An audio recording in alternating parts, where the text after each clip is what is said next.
আসসালামু আলাইকুম ওয়া রাহমাতুল্লাহ। আর্থিং কাকে বলে, আর্থিং কত প্রকার ও কি কি, কিভাবে আর্থিং করতে হয়, আর্থিং রেজিস্ট্যান্সের মান কেমন হতে হবে, প্রত্যেকটি বিষয় দেখাবো। আর্থিং বলতে অনাকাঙ্ক্ষিত কারেন্টের হাত থেকে মানুষ এবং বৈদ্যুতিক যন্ত্রপাতিকে রক্ষা করার জন্য বৈদ্যুতিক যন্ত্রপাতির ধাতু নির্মিত বাহির আবরণ হতে আলাদা তারের মাধ্যমে অনাকাঙ্ক্ষিত কারেন্টকে পৃথিবীর মাটির নিচে পৌঁছে দেওয়ার ব্যবস্থাকে আর্থিং বলা হয়।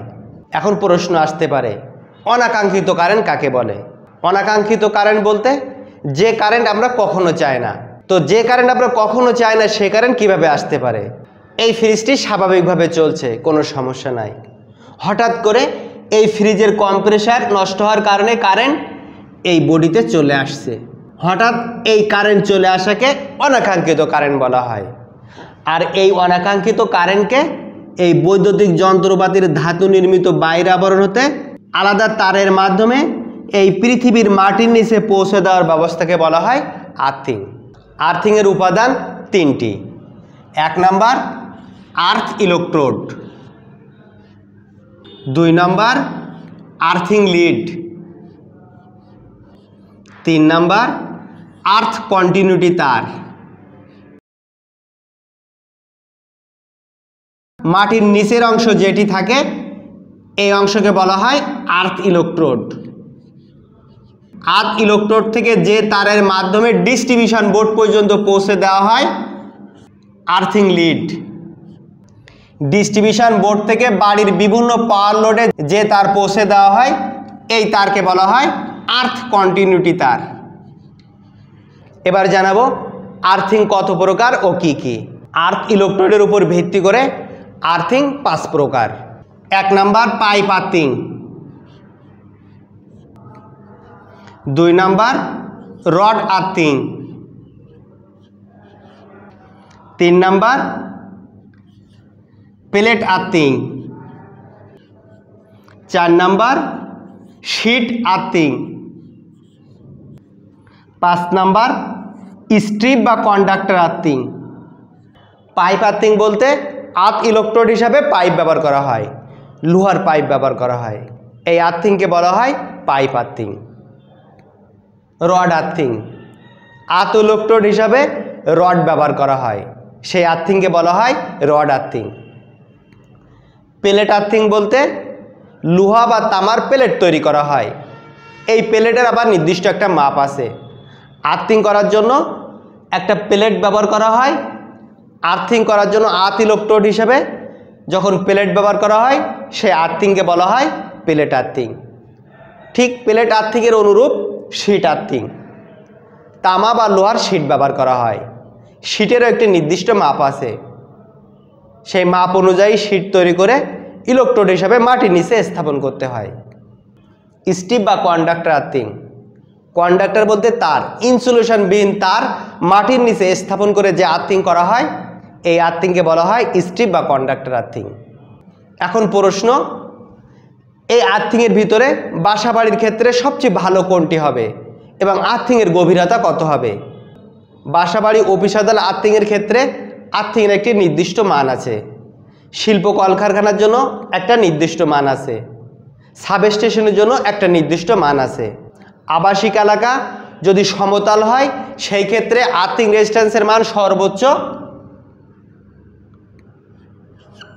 5 ওহম পর্যন্ত গ্রহণযোগ্যতা হয়, 5 ওহমের নিচে থাকলে সবচেয়ে ভালো হয়। আর হাউস ওয়ারিং পাহাড়ি এলাকার ক্ষেত্রে 8 ওহম পর্যন্ত গ্রহণযোগ্যতা আছে, 8 ওহমের নিচে যত হবে তত ভালো হয়।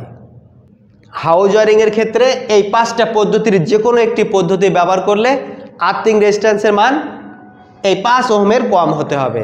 বাসাবাড়ির আর্থিং রেজিস্ট্যান্সের মান 5 ওহমের নিচে রাখার জন্য এই 5টা পদ্ধতির যে কোনো একটি পদ্ধতি ব্যবহার করলে আর্থ ইলেকট্রোডের সাইজ কেমন হবে?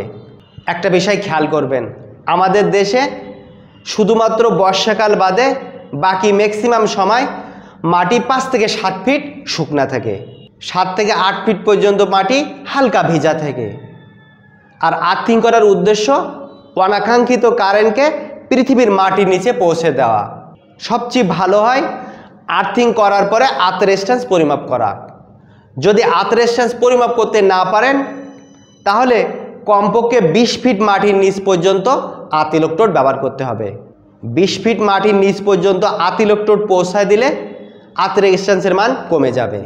বাসাবাড়ি আর্থিং করার ক্ষেত্রে সবচেয়ে ভালো পদ্ধতি স্ট্রিপ বা কন্ডাক্টর আর্থিং। স্ট্রিপ বা কন্ডাক্টর আর্থিং করার জন্য বাড়ির পাশে একটা সুবিধামতো স্থানে প্লাস্টিকের পাইপ দিয়ে 20 ফিট বোরিং করতে হবে। এই পাইপের গভীরতা হবে সর্বনিম্ন 20 ফিট। এর উপরে আপনারা 100 ফিট পর্যন্ত করতে পারেন, কোনো সমস্যা নাই। এই প্লাস্টিকের পাইপটি উঠে ফেলতে হবে। এই মাটির ফাঁকা অংশের ভিতরে 1 নম্বর গেজ থেকে 10 নম্বর গেজ, 1 নম্বর থেকে 10 নম্বর গেজ বলতে ইনসুলেশনবিহীন তামার তার। এই তারের উপরে কোনো ইনসুলেশন থাকবে না, তবে সবচেয়ে ভালো হয় 6 নম্বর অথবা 8 নম্বর এমন গেজের একটি তার এই মাটির ফাঁকা অংশের ভিতর দিয়ে ঢুকে দিতে হবে। তাহলে এই তারটি সহজে নষ্ট হবে না। আর 20 ফিট থেকে তার বেশি গভীরতা থাকলে আর্থ রেজিস্ট্যান্সের মান কমে যাবে। অনাকাঙ্ক্ষিত কারেন্ট সহজে আর্থে অর্থাৎ পৃথিবীর মাটির নিচে পৌঁছাতে পারবে। এমন আর্থিং করলে আশা করা যায় হাউস ওয়ারিংয়ের আর্থিং রেজিস্ট্যান্সের মান সর্বোচ্চ 5 ওহমের নিচে থাকবে। এখন অনেকের মাঝে প্রশ্ন আসতে পারে, পল্লী এলাকায় বিশেষ করে 7 ফিট বা 8 ফিট একটা রড বসিয়ে আর্থিং করা হয়। মূল কথা, এটা মন বোঝানো। প্রকৃতপক্ষে অনাকাঙ্ক্ষিত কারেন্ট পৃথিবীর মাটির নিচে পৌঁছাতে পারে না। যদি 7-8 ফিট মাটি শুকনা থাকে তাহলে অনাকাঙ্ক্ষিত কারেন্ট মাটির নিচে পৌঁছাবে না। যদি আর্থিং করতে হয় অবশ্যই অনাকাঙ্ক্ষিত কারেন্টকে পৃথিবীর মাটির নিচে পৌঁছাতে পারে এমন একটি ব্যবস্থা করতে হবে। সেটি আপনারা স্ট্রিপ বা কন্ডাক্টর আর্থিং করতে পারেন, অথবা লোহার পাইপ ব্যবহার করতে পারেন, রড ব্যবহার করতে পারেন, অথবা শিট বা প্লেট ব্যবহার করতে পারেন। অনেকের মাঝে প্রশ্ন আসতে পারে, আর্থিং করব কোথায়? আর্থিং করতে হবে পাওয়ার লোডের সাথে। বাড়িতে যে সমস্ত পাওয়ার লোড ব্যবহার হবে, যেমন rice cooker, microwave oven, washing machine, fridge, AC, motor ইত্যাদি, এই সমস্ত লোডে পাওয়ার সাপ্লাইয়ের জন্য বাড়িতে যে 3 পিন সকেট বা কম্বাইন সকেট ব্যবহার হবে, এই 3 পিন সকেটের এই উপরের পিনে এই আর্থিং পিনে কানেকশন করতে হবে।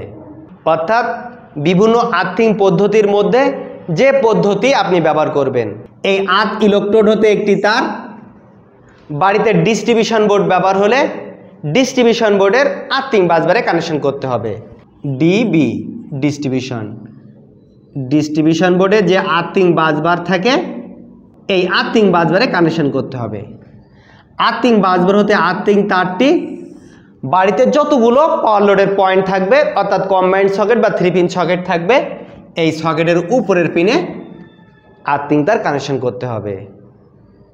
অনেকের মাঝে এমনও প্রশ্ন আসতে পারে, বাড়িতে যে এনার্জি মিটার ব্যবহার হয়, এই এনার্জি মিটারের এই নিউট্রাল তার হতে আলাদা একটি তার আর্থের সাথে অর্থাৎ মাটির সাথে কানেকশন থাকে।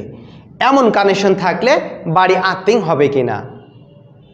অথবা এই এনার্জি মিটারে পরে মেন সুইচ ব্যবহার করা হয়, বিশেষ করে পল্লী এলাকায় অর্থাৎ পল্লী বিদ্যুতে মেন সুইচ ব্যবহার করা হয়।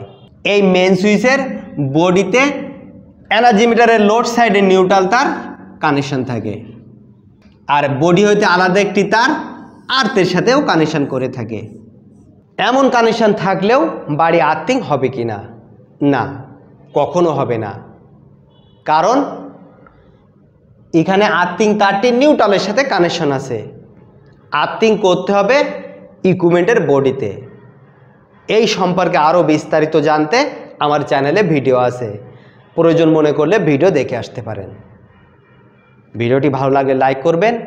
ভিডিও সম্পর্কে আপনার কোনো মতামত থাকলে কমেন্টে লিখবেন, আমি উত্তর দেওয়ার চেষ্টা করব। ভিডিওটি অন্যদের দেখার সুযোগ করে দেওয়ার জন্য যে কোনো সোশ্যাল মিডিয়ায় শেয়ার করবেন। পরবর্তী ভিডিও পাওয়ার জন্য আমার চ্যানেলটি সাবস্ক্রাইব করে নিচের বেল আইকনটি প্রেস করে অল নোটিফিকেশান অন করে রাখবেন। সাবস্ক্রাইব করে থাকলে অসংখ্য ধন্যবাদ, আমার সঙ্গে থাকবেন। ইলেকট্রিক্যালের বিভিন্ন ভিডিও পেতে আমার চ্যানেলে যে প্লেলিস্ট চেক করুন।